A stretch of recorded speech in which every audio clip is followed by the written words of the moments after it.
He gave my honeymoon ticket to his assistant and used divorce as a weapon. I filed first. When Eric Sutton, my charming CEO husband, found out I handed a $1 million project to his assistant Vivian Cheney, he figured his 3 months of radio silence had finally broken me. Suddenly he's all, "Let's go to Iceland for our honeymoon." Vivian heard and threw a tantrum, threatened to resign. Classic.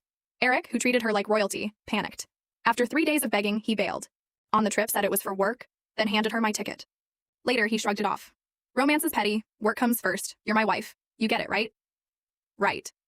I just stared at Vivian's new post. A couple's selfie, cheek to cheek, hands shaped like a heart. I didn't say a word, just nodded. Eric. Thought I was finally playing the role. Calm, supportive, mature, promised an even better honeymoon when he got back. Too bad I'd already quit. Too bad he'd already signed the divorce papers. We were done. On day 2 of Eric and Vivian's little honeymoon, I wrapped up my handovers and hit HR to make my resignation official. Not even 10 minutes later, ding, approved. By Eric, of course. Guess Mr. Sutton couldn't wait to drop her. At least she knew when to back off. Yeah, sticking around would have just made it messy. Wonder what she's gonna do now. Why do we care?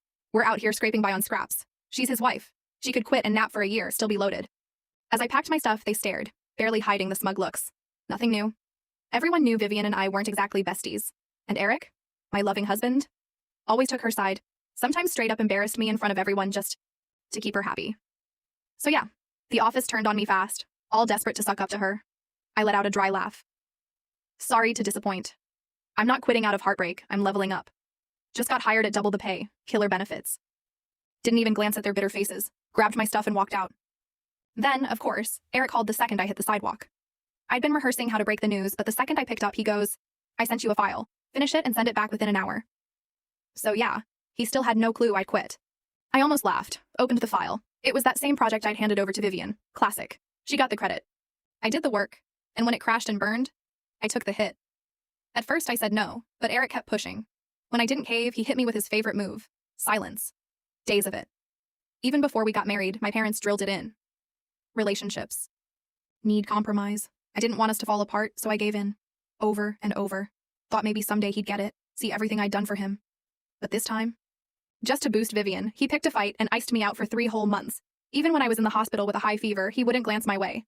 All he cared about was ripping that $1 million project I spent a month landing right out of my hands.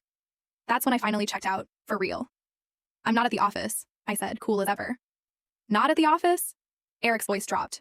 "It's work hours, Haley Henderson. You do realize leaving your post means losing a full day's pay, right? Company policy." "I know, but I was just about to say I'd resigned when Vivian's voice slid in, all soft and fake sweet.